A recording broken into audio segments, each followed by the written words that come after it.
игропедагог ретінде әртүрлі еріншек отырып алып ойнай беретін, сонымен қатар баланы керемет түрлі бағыттарды дамытатын ойындарға подборка жинап қойдым. Сәлеметсіздер ме баршаңызға. Біз ана болғаннан кейін көптеген үйдің тірлігі бар, қонақ күтуіміз бар, басқа да балаларымыз бар. Яғни біздің энергиямыз күніге әртүрлі бағыттарға көп жұмсалады. Баламызға кейде энергиямыз таусылып, ештеңе жасағымыз келмей қалады. Кейде болады балалардың тісі ауырып жатады, қызулап жатады, активный ойындарды ойнауға көңіл күй болмайды. Сондай кезде спокойный отырып ойнайтын әртүрлі арт-терапиялық, сонымен қатар баланы жақсы ой өрісін, түсінігін қалыптастыратын, тілдік қорын дамытатын сондай ойындарды ойнатуға беруіміз керек. Менімен бірге болыңыздар, балаларымызды бірге дамытайық. Құрметті достар, егер менің YouTube каналыма тіркелмеген болсаңыздар, міндетті түрде тіркеліп қойыңыздар, және де сіздерге ұнаған видеоларды міндетті түрде достарыңызға, кішкентай бөпелері бар аналарға жіберіп, парақшама қолдау білдіріп қойыңыздар. Қараңыздар, менде өте көп осындай ленточкалар бар. Бөпеңіз болатын болса, міндетті түрде осындай ленталарды қолын үйге көптеп алып қойыңыз, түрлі түстерінен, онымен өте көп ойындарды құрастыруға болады. Менде осындай корзина бар, әртүрлі тесіктері бар. Осыларға қазір мен осы ленточкаларды ұзын, қысқа, түрлі түстерінен өстіп өткізіп жинап қоямын. Кішкене шеттерінен қана осылай шығарып қоямын. Бұл баланың хватательный рефлекстерін дамытады. Алдағы уақытта түстерді үйренуге көмектеседі. Пинцетный щипковый захватты дамытуға көмектеседі. Бұл пинцетный щипковый захват бізде ертең баланың қаламды дұрыс ұстауына, қол икемділігінің дұрыс жұмыс жасауына, қол-көз координациясының дамуына көмектеседі. Ұсақ моторикасын дамытады, және де кішкентай ұсақ түрлі жұмыстарды жасауға осы қол икемділігін дамытады. Бұл бізде тек қана қол моторикасын дамытып қана қоймай, сонымен қатар плечевой поясты қолды созу арқылы неге керемет жаттау. Ал бізге плечевой пояс баланың тіке отыруына, арқасының, мойнының осанкасының дұрыс болуына көмектеседі. Және де менде келесі поролоновый сияқты материалдан жасалған осындай палочки, яғни бұл текстура, яғни бұл бізде тактильді сенсорлық жүйемізді дамытады, яғни бала тек қана ленточкаларды тартпайды, осындай түрлі материалдан жасалған жіптерді тарту арқылы баланың тактильді жүйесінде дамытамыз. Мінекей, көрдіңіздер ме? Балаңыз қасыңызда осыны ойнап отқан кезде кітабыңызды оқып отырсаңыз болады, жұмысыңызды компьютермен жасап отырсаңыз болады. Ғана демалып, соған қарап, сөйлесіп, тынығып жатсаңыз да болады. Қараңыз, ойын менде осындай кішкентай скалка, оқтау, ортасы айналады. Осы лентаны байлап қойдым да, бұлай айналдырдық. Бұл жіп жиналып қалады. Осыны тартқан кезде бұл айналып созылады. Білесіздер, балада внимание клиповый, яғни бір деятельностьтен келесі деятельностьқа тез ауысады. Яғни сіздің балаңыз бұл ойынды 1 сағат ойнамайды. Бұл әрі кетсе 5-10 минутқа балаңызды занимать етеді. Яғни мен баламды ойнататын кезде осындай ойындарды қасыма жинап аламын, мынаны берем, одан кейін келесісін берем, сөйтіп дайындап отырам. Оған вау, қара қандай керемет, деп неше түрлі өзіңіздің эмоцияларыңызды қосып қоятын болсаңыз, вообще керемет болады. Бұл да баланың қол-көз координациясын дамытады, қол икемділігін дамытады, есту қабілетін жүйесін дамытады, мынаның түрлі дыбыстарын зерттейді. Бұл бір жағынан балаға зерттеу. Мынаумен мысалы менің балам бір 10 минуттай отырды, қызықтап, айналдырды, тартты, өзі ұстап қарап істеді, маған ұстатып қойып істеді, жерге жатқызып қойып сүйреді, әйтеуір неше түрлісін жасады. Мен балаға зерттеуге өзіне беріп қойдым. Бұл материал для изучения. Одан кейін тағы да лентамен ойын, сол жаңағы қысқа түрлі ленталардың барлығына мен осындай ұсақ ойыншықтарды байлап қойдым. Өйстіп 4-5 ойыншықты қойдым. Сыртына осындай біздің любимый стаканчиктарымыз, стаканчик, ленточки сияқты заттар бәрін алып қою керек. Бұлармен түрлі ойындарды ойнауға болады. Мінекей, осының өйстіп жауып қойдым. Біз бірінші атадық. Мынау не? Қолтырауын, крокодил, дұрыс айтасың. Мынау не? Балық, жарайсың. Балық жоқ, қайда балық? Крокодил жоқ, қайда? Мынаның астына тығылып қалды. Тук, қайда? Тарт. Міне шықты. Яғни балаға аш, жап ұғымын үйретеміз. Аш, жап, тарт, есігін соқ, аш. Осындай сияқты түсінік қалыптастыруға, сөздік қорын қалыптастыруға, әрекет және осындай жаңа сөздер ұғым, жаңа ұғым осындайды үйретуге болады. Мына ойын қанша банальный болса да, бірақ ішіне біз әрқашан әртүрлі ойыншықтарды салып отырамыз. Сол бала үшін қызық. Не шығады ішінен? Балаға, во-первых, мынау тактильді жүйені дамытады, бір жағынан ашуға қол моторикасын дамытады, және де оның ішінен не шықты, ол не істейді деп айту тіл дамытуына қосар үлесі өте көп. Бізге мынандай резинка керек болады. Содан кейін неше түрлі осындай үй жануарлары. Осы резинкаларды жеңіл тек қана бір айналдырып іліп қоямыз. Осыны бала бет тартып негізі босатып шығару керек. Кішкентай балаларға резинканы тартып қолына орталады десеңіз, түрлі осындай жіппен жасауға. Мынау да бір күшті жіп екен.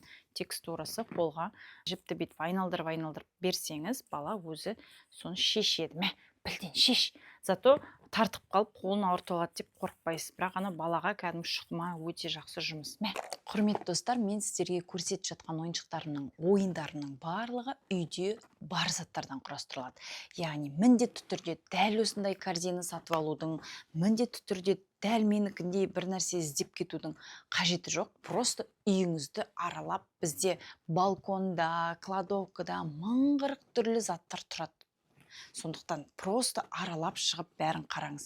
Менде мынадай корзина бар, мынандай корзина бар, мінеки осыған да істеуге болады. Корзина болмаса просто гүлдің бір нәрсенің аяқ киімнің коробкасын алыңыз да тесіктерді жасап қойыңыз да содан өткізіп қойыңыз, содан тартып шығарады. Коробкадан, пластмасс 5-литровый баклажкадан любой нәрседен жасай беруге болады. Тек фантазияны іске қоссаңыз болды. Ал келесі осындай кубты менің оқырмандарымның барлығы алған сияқты. Өйткені мен Мансұр кішкентай кезінде осындай кубпен ойындарды көрсеткен болатын. Ішінен доптар алып шығатын едік. Енді бізде бұл куб жатыр, баламыз өсіп кетті, не істейміз? Бұнымен түрлі ойындарды жасай беруге болады. Ал дәл қазір мен сізге просто бір ойынды көрсем, қыстырғышпенен. Үйде бәріңізде қыстырғыш бар шығар, болмаса арзан тұрады, алып қойсаңыздар болады. Жұмсақтау түрінен. Үлкен балаңыз болатын болса, 3 жастан жоғары оған, яғни пинцетный захватты, жіпке қадауды үйретеміз. Үлкен бала болатын болса. Ал кішкентай бала болатын болса, жас жарымнан жоғары, оларға біз просто қыстырып береміз өзіміз алдын ала. Әр түрлі жақтарын аштып, бала айналдырды, қарады, іздеді, уақытты занимать етті, өзінің уақытын. Сондықтан түрлі жақтарына осылай қыстырып береміз балаға. Балам, тарт! Жыламыз деп үйретеміз, яғни бала осын тартады. Өте керемет, тарт, одан кейін мында сал, дұрыс, молодец, мынаны аламыз, саламыз, одан кейін түстерді үйретуге болады. Енді кілең қызыл қыстырғыштарды аламыз, енді кілең ақ қыстырғыштарды аламыз. Соған соответственно ақ, қызыл тарелкалар бір нәрсені қойып қойсаң, соның ішіне ақты аққа, қызылды қызылға сал деген сияқты қылып түрлендіріп ойнатуға болады. Ой, қандай көп доп бар бізде, мынаның ішіне сал. Менің балам осындай қатты доптарды ойнай алады. Ағаштан жасалған доп кәдімгі жұтып қоймайды. Және де мен өзім қарап отырмын. Ал егер сіздердің балаларыңызды аузына салып алатын болса, онда осындай не деп аталады? Цветные бомбошки дейді. Осындай мягкий доптар мінекей. Осындай силиконовый жабысқақ ойыншықтар біз бұрын стульчик для кормленияға жабыстырып ойнаған болатын болсақ, ал қазір оны басқа да заттарға жабыстырып ойнатсаңыз, бала үшін ол қызық. Мысалы, мынандай коробканы мына жағына жабыстырамыз. Қайда міне мына жағынан, сосын мына жағына жабыстырамыз. Қайда міне жақты ішінен көріп, мына жағынан көріп, оны жылып сөйтіп, одан кейін просто мынаны бетіп төңкеріп алдына стол ретінде қойып беріп, осыған жабыстыртқызып қойсаңыз, түрлі жағынан мынау прозрачный, сосын ол жан-жағын бәрін обзор жақсы көрініп тұрады, и оған қызығырақ болады. Каждый раз жаңа бір нәрсеге жабыстыру, жинау, ол бір жаңа түрлі ойын сияқты көрінеді балаға. 11 жыл болды. Бұл менің Аминаға алған тақтам. Мына жағына бормен жазуға болады, мына жағына маркермен жазуға болады. Мысалға, баланың түсінігін қалыптастыруға ол да өте маңызды. Бірақ сіз мән бермеуіңіз мүмкін, элементарный нәрсе ғой деп, бірақ баланың дамуына өте айтарлықтай пайдасы тиеді. Яғни маркердің қақпағын аш, жап, ол қол моторикасын дамытады. Жаз, давай енді сен жаз, кел, шеңбер саламыз, доп саламыз, машина саламыз, аю саламыз, құлағын саламыз, көзін саламыз, мұрнын саламыз, құйрығын саламыз, аяғы қайда, басы қайда, гүл, аспан, жер.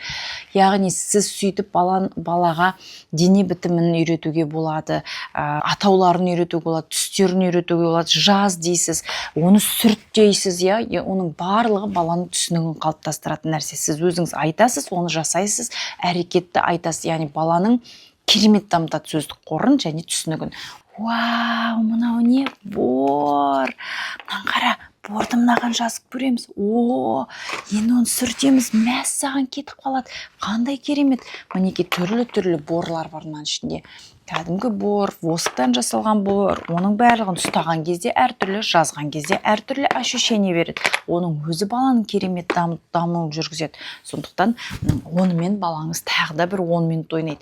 Мінекей 1 сағат бойына осындай ойындарды балаға кезек-кезек жатып аласыз, просто бәрін әкеп қойыңыз, кезек-кезек көрсетпей. Мынаны береміз, 10 минут ойнап болады, жалығып кетеді. Келесі 10 минут мынаны береміз. 1 сағат рахаттанып демалуға болады. Айтпақшы, бұл тақтаның ойыны әлі біткен жоқ. Бұл біз тақтамен мына жағына бір 7 минуттай сурет салдық, ойнадық. Мына жағына бір 7 минуттай сурет салдық. Мүмкін тіпті 10 минут ойнайтын шығар. Сонда бір тақтамен 20 минут ойнадық, Одан кейін бізге не келеді? Түрлі магниттер келеді. Осындай магниттер вообще тоже жабыстыр. Бала бірінші рет көріп жатыр. Алғанда, жабыстырғанда жаңа ощущение. Оны біз бұлай жүргіземіз, ойнатып. Ана түстерді бір-бірімен бірдейлестіріп сортировать етеміз. Өте керемет. Магнитті бірін жабыстырады, алады, мынаған жабыстырады. Жататын, отыратын жеріңізге, астыңызға бір простыня жайып алыңыз. Қорықпай неше түрлі ойындарды беріп ойната бересіз. Мысалға, мен келесі ойнауға пластилин немесе үйден жасаған өзіңіздің тестаңызды берсеңіз болады. Балаға әртүрлі осындай пластилин, тесті, қандай да бір нәрседен қолына былай илеп колбаска жасайсыз. Ол колбасканы туратасыз, балаға. Одан кейін кішкентай топтар, шариктер жасасап берсеңіздер болады. Оны бала езеді, оны оқтаумен илейді. Мінекей осындай сияқты арт-терапиялық ойындар баланың анау тісі шығып, мазасызданып, бір сөйтіп жүрген кезде спокойно, үн-түнсіз өзімен өзі ойнауына көмектеседі. Ал сіз жанында рахаттанып өз шаруаңызды жасап отырасыз. Қазір қасыма осындай ухочисткаларды ортасынан кесіп қойдым. Енді соны түйретем. Яғни мына мақтасы бар жағы оған пинцетный щипковый захватты дамытады. Оны мына жағы түйреуге жақсы, мына жағы ұстауға жақсы. Бір жағынан бала түсінеді, анализировать етеді. Мына жағымен мен ұстаймын, мына жағымен мен түйреймін. Яғни алған кезде ол соны шұқылап, бетіп қарап, қолына екемдеп ұстап, соның өзіне бір 10 минут ойнайды.